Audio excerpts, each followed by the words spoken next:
Fonda, aparte de ser actriz muy exitosa en Hollywood, tuvo una participación muy activa en la concientización del papel de la mujer en el mundo, en la sociedad. Y es importante que tengamos en cuenta también el papel que nos toca como mujeres ancianas en este momento de la humanidad. Les he traído para compartir con ustedes dos experiencias. Una es de Jane Fonda, la otra ya les voy a adelantar de quién es. Pero bueno, empezamos con este testimonio y este regalo que se hizo Jane Fonda a sí misma cuando cumplió 60 años.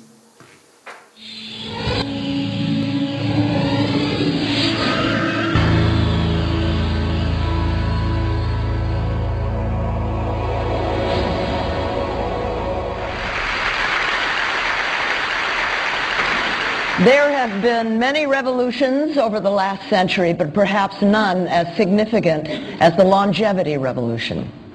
We are living, on average today, 34 years longer than our great-grandparents did. Think about that. That's an entire second adult lifetime that's been added to our lifespan. And yet, for the most part, our culture has not come to terms with what this means. We're still living with the old paradigm of age as an arch. That's the metaphor, the old metaphor. You're born, you peak at midlife and decline into decrepitude. Age as pathology.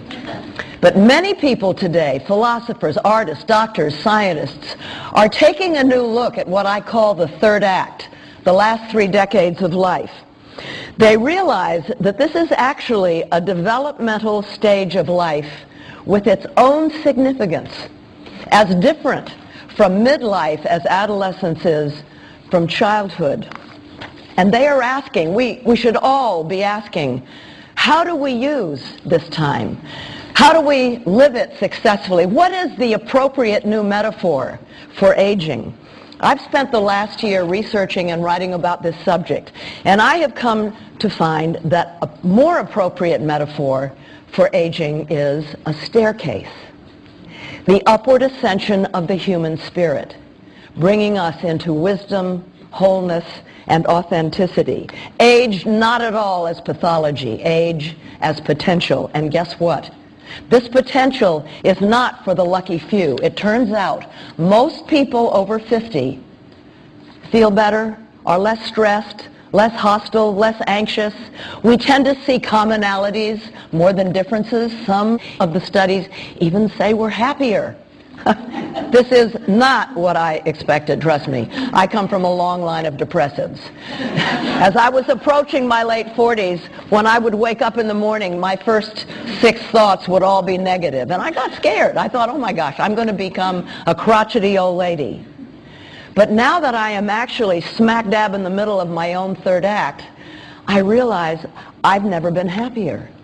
I have such a powerful feeling of well-being. And I've discovered that when you're inside oldness as opposed to looking at it from the outside, fear subsides. You realize you're still yourself, maybe even more so. You know, Picasso once said it takes a long time to become young. I don't want to romanticize aging. Obviously, there's no guarantee that it can be a time of fruition and growth. Some of it is a matter of luck. Some of it, obviously, is genetic. 1/3 of it, in fact, is genetic, and there isn't much we can do about that. But that means that 2/3 of how well we do in the third act, we can do something about. We're going to discuss what we can do to make these added years really successful and use them to make a difference. Now, let me say something about the staircase, which may seem like an odd metaphor for seniors, given the fact that many seniors are challenged by stairs, myself included. As you may know, the entire world operates on a universal law, entropy, the second law of thermodynamics. Entropy means that everything in the world, everything is in a state of decline and decay, the arch. There's only one exception to this universal law. and that is the human spirit, which can continue to evolve upwards, the staircase, bringing us into wholeness, authenticity, and wisdom. And here's an example of what I mean. This upward ascension can happen even in the face of extreme physical challenges. About 3 years ago, I read an article in the New York Times. It was about a man named Neil Salinger, 57 years old, a retired lawyer, who had joined the writers group at Sarah Lawrence, where he found his writer's voice. 2 years later, he was diagnosed with ALS, commonly known as Lou Gehrig's disease. It's a terrible disease. It's fatal. It wastes the body, but the mind remains intact. In this article, Mr. Salinger wrote the following to describe what was happening to him. And I quote, "As my muscles weakened, my writing became stronger. As I slowly lost my speech, I gained my voice. As I diminished, I grew. As I lost so much, I finally started to find myself." Neil Salinger, to me, is the embodiment of mounting the staircase in his third act. Now, we're all born with spirit, all of us, but sometimes it gets tamped down beneath the challenges of life, violence, abuse, neglect. Perhaps our parents suffered from depression. Perhaps they weren't able to love us beyond how we performed in the world. Perhaps we still suffer from a psychic pain, a wound. Perhaps we feel that many of our relationships have not had closure. And so we can feel unfinished. Perhaps the task of the third act is to finish up the task of finishing ourselves.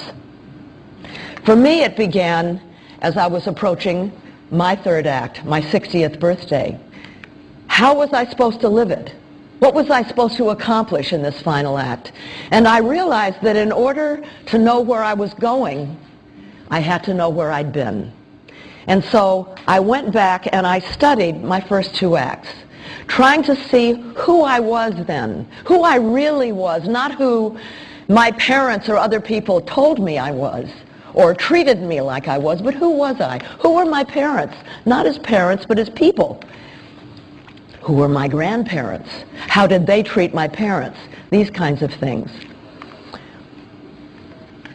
I discovered a couple of years later that this process that I had gone through is called by psychologists doing a life review, and they say it can give new significance and clarity and meaning to a person's life.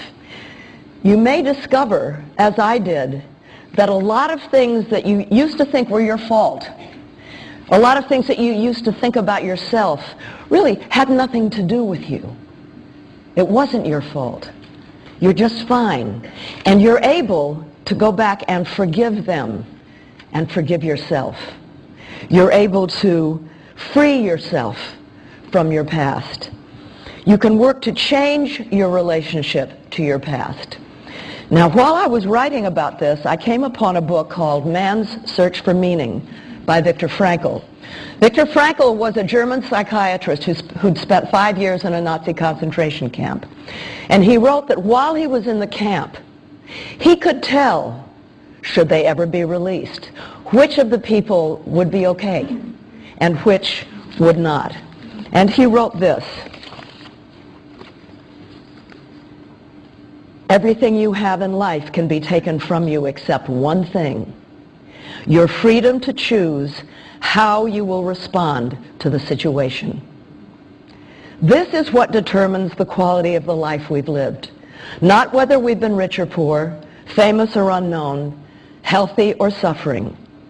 What determines our quality of life is how we relate to these realities, what kind of meaning we assign them, what kind of attitude we cling to about them, what state of mind we allow them to trigger. Perhaps the central purpose of the third act is to go back and to try, if appropriate, to change our relationship to the past.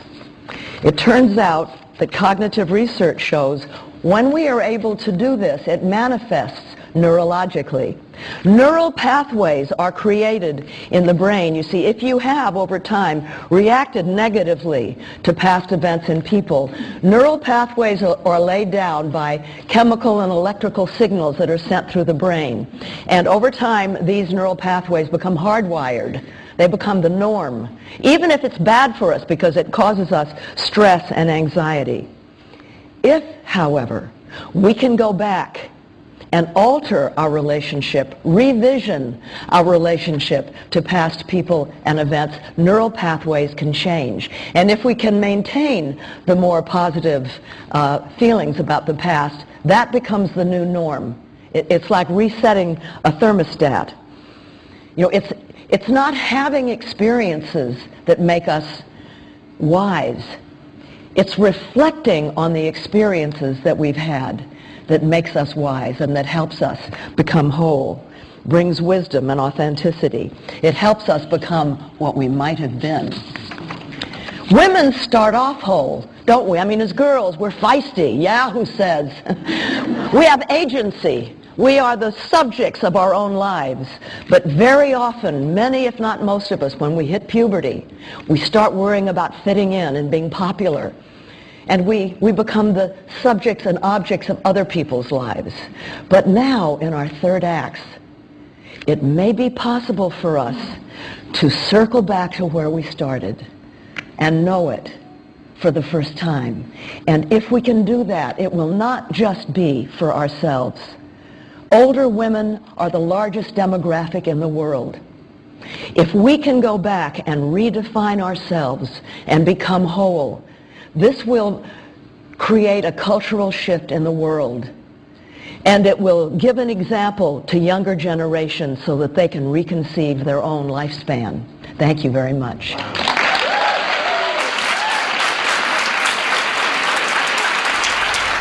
Thank you.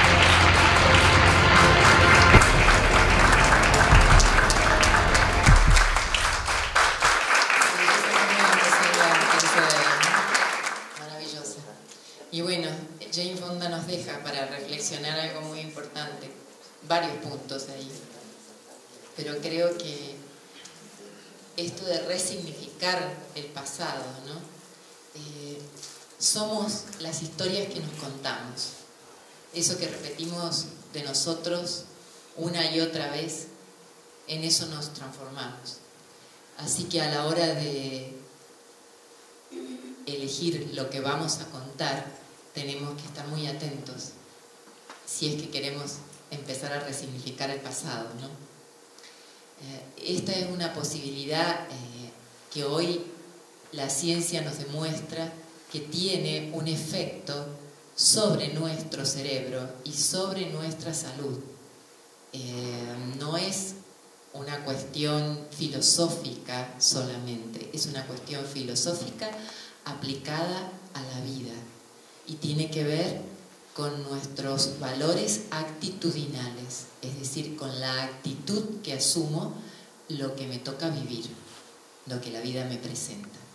Y en eso fíjense que está todo, porque cualquiera puede ser un buen cocinero si tiene todos los ingredientes, y hasta ahí a veces tampoco, ¿no? Tiene que ver con esto que dicen de tener la mano, tener la prestancia, tener la intención para lograr hacer una buena comida.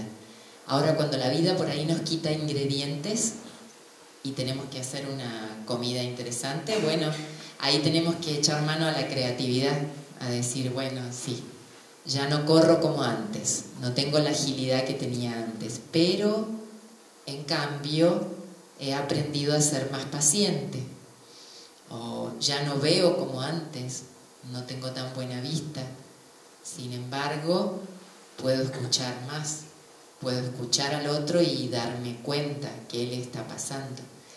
Y estas son por ahí las ventajas de entrar en la tercera edad con un cerebro que sigue creciendo y que sigue transformándose. Nos va dando una actitud nueva para tomar lo que la vida nos trae. Es cierto que las cosas han cambiado y cambian cada vez más rápido. Lo cierto es eso, que la vida es cambio, cambio permanente. No podemos aferrarnos a una postal, a una foto, decir, la felicidad es esto, es algo que queda congelado en la mente, en el tiempo. En cambio, la felicidad está ahí, al alcance de la mano todos los días, en las cosas que nos suceden. Sí podemos empezar a aprender a ver así, a ver al mundo como un lugar donde estamos todos conectados. Este es el mensaje de la física cuántica, de la forma nueva de ver la realidad. No hay compartimentos estancos, estamos todos conectados y nos influenciamos todos. Entonces, en un universo donde estamos todos conectados, nadie se puede sentir solo, porque todos somos parte, ni nadie se puede sentir en peligro, porque siempre va a haber alguien que le dé una mano, que lo ayude. Me acuerdo de una paciente que tenía en Buenos Aires, y ustedes saben que en la Panamericana se producen por ahí embotellamientos que pueden durar 1 hora. Y esta paciente, una chica joven, le tocaba viajar con sus 2 bebés en el auto, en las sillitas atrás, y ella sufría de trastornos de ansiedad y le daban ataques de pánico cuando el auto se quedaba entre 2 camiones de esos grandes que son como murallas, ¿no? Y ella sentía que se quedaba aprisionada allí, y cuando tenía que quedarse por ahí 1 hora embotellada. Y a veces le pasaba que empezaba con este trastorno de ansiedad que la llevaba a un descontrol muy grande. Ella tenía miedo de perder el conocimiento y que sus 2 bebés quedaran atrás, abandonados, ¿no? Ella no poder tener el control de la situación. Y entonces empezamos a trabajar esto, el tema del control. Y que empezar a pensar qué pasaba si ella se desmayaba. A ver, tu auto queda parado ahí, los 2 chicos atrás, empiezan los autos a moverse y el tuyo no se mueve, y entonces ¿qué pasa? Y pasa que alguien se baja el conductor de otro auto o el camionero, y va a ver a esta señora que está desmayada, y va a ayudar a los bebés, y va a ayudar a la señora, y van a llamar a la ambulancia, y todo va a estar bien. Sus bebés no iban a quedar abandonados, ni ella tampoco. Porque los seres humanos somos solidarios por naturaleza. Después aprendemos que tenemos que desconfiar de los que tienen color de piel distinto, o ideas políticas distintas, o credos distintos, o adoran a un Dios que no es el que nos enseñaron a adorar desde chiquitos en la escuela. Pero esas son todas cosas que nos fuimos incorporando. Esencialmente, cuando alguien se cae en la calle, uno intenta ayudarlo.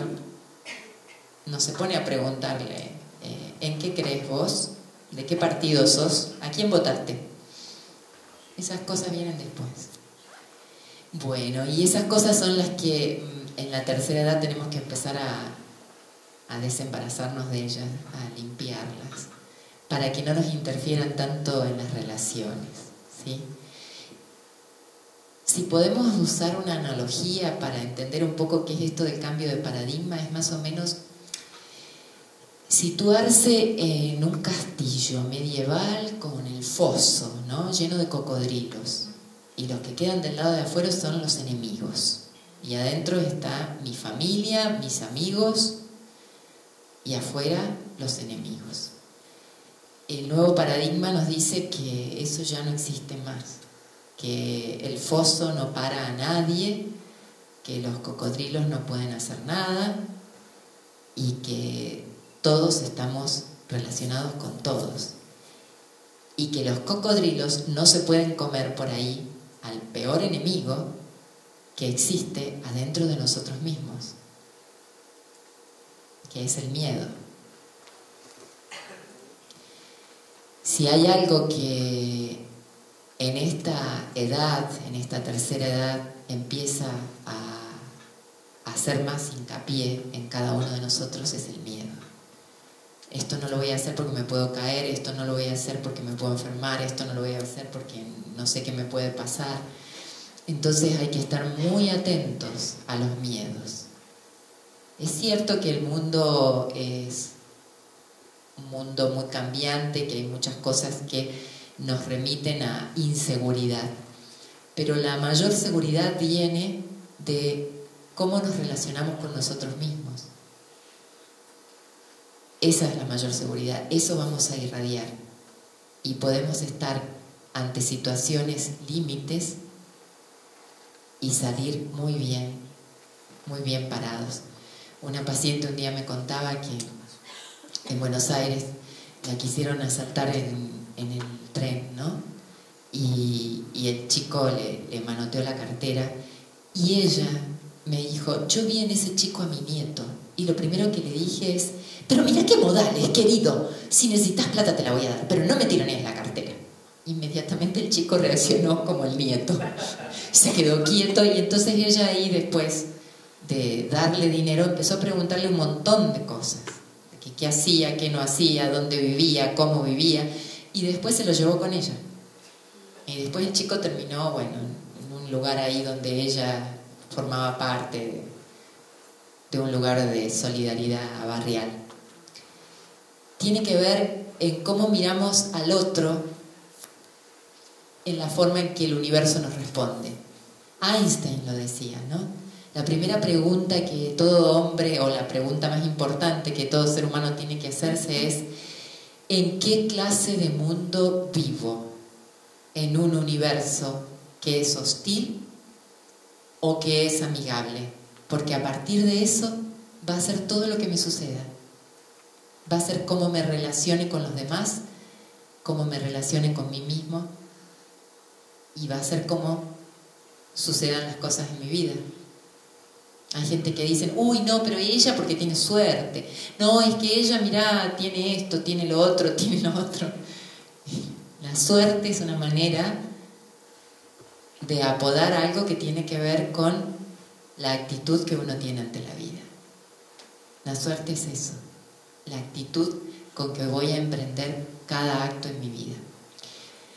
Así que bueno, creo que esta etapa, este momento de la vida, la tercera etapa para la cual me voy preparando, y les diría un poco que siento que la tengo anticipada, porque si se caracteriza de algo la tercera edad es que cambia un poco la noción del tiempo. El tiempo empieza como a ser diferente al del resto de la gente, que es más vertiginoso, ¿no? Y hay más espacios de soledad porque los hijos se han ido, han partido, tienen otras ocupaciones, y la relación con el trabajo también es distinta. Uno baja un poco esa necesidad de éxito o ese apremio por llegar a algún lado o ser el primero, o ese miedo por no quedarse sin trabajo. Y bueno, les puedo decir que todas esas cosas ya me están pasando, así que tengo una vejez incipiente y me está cayendo muy bien. Eso es lo otro que quiero decirles también, que estoy muy contenta con empezar a participar de esta que es otra característica de la vejez y de la tercera etapa, que es el asombro por la vida y que es la intuición. La intuición es eso que sabemos que es así sin haber tenido que estudiar para llegar a esa conclusión. Y el asombro de la vida aparece en esta edad cuando, bueno, podemos detener un poco la marcha y extasiarnos escuchando el canto de la calandria o mirando el mar o sintiendo la presencia de las ballenas. Así que bueno, por todo esto siento que también ya estoy ahí, en la tercera edad. Y bueno, siguiendo adelante con lo que tenemos para trabajar y para hacer. Entonces, no perder de vista esto que dice Jane Fonda de la historia que queremos contarnos y cómo resignificar el pasado. Y también como aporte a esta sabiduría de la vida, ahora les voy a mostrar un corto video también en el que aparece una mujer anciana muy sabia y que tuve la suerte de que llegara hasta mí este material a través de una entrevista que hizo Silvia Iglesias, que fue quien me presentó en su programa Viajeros del Camino. Ya la había entrevistado hace como un año, creo, ¿no, Silvia? Más o menos. Y yo buscando material en la web encuentro esta entrevista hermosa que hizo Silvia y me pareció muy bueno traerlo para compartirlo con ustedes.